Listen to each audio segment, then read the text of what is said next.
Carlo's favorite segment, NFL Quarterbacks Revisited.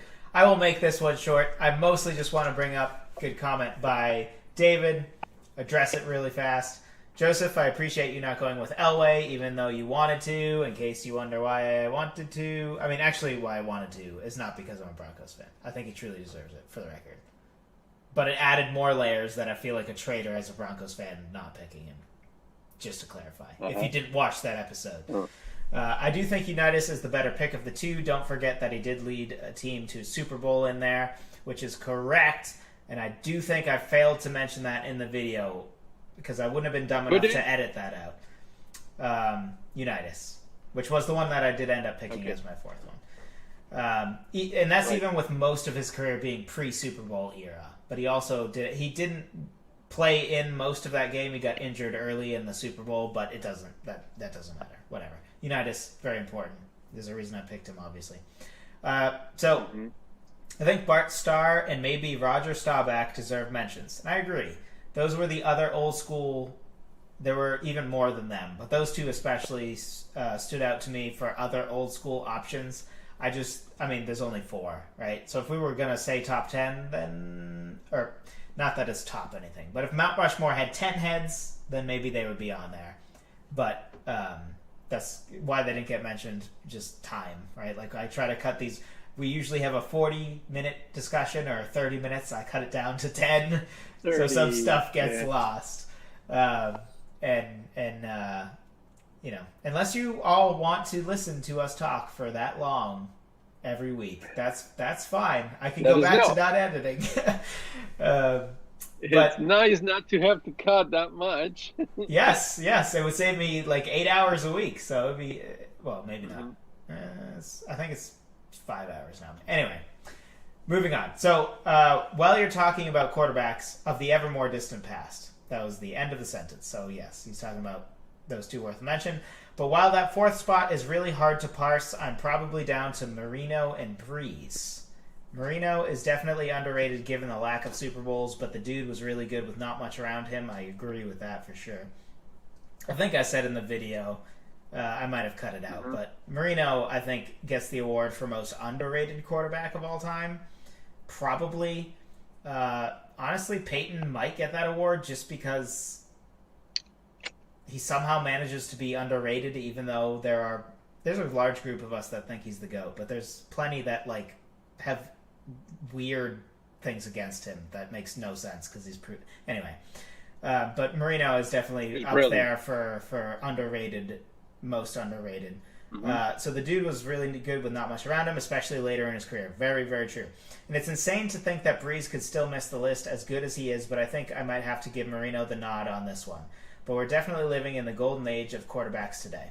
So, yes, we're definitely living in the golden age of quarterbacks. Something important to note in here, and this is my criticism of Breeze. Not criticism.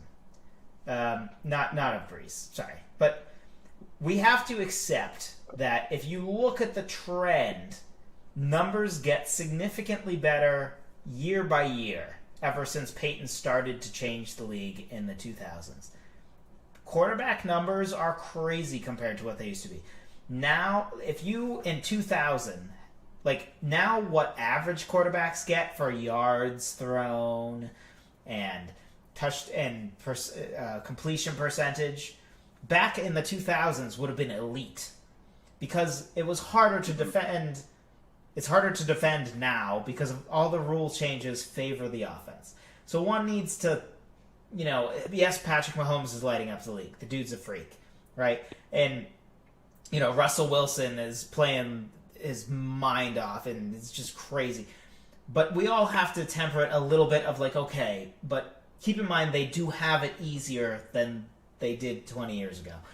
So on that, Breeze to me is he might not even be the number 3 guy in his own era, right? So he's in Peyton and Brady's era.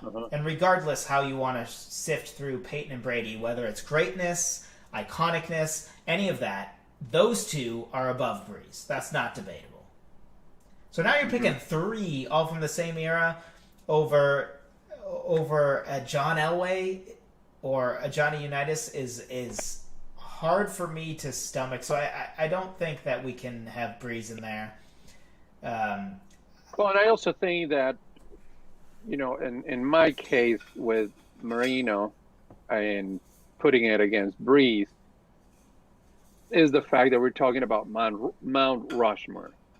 So, and yet some of these are still playing, in the case of Brady, of course, but Breeze we still haven't seen how well he's going to be doing or how bad he's going to be doing. Well, we still don't know exactly. His story's written. I think this is last season. But yeah. Either way, then his legacy.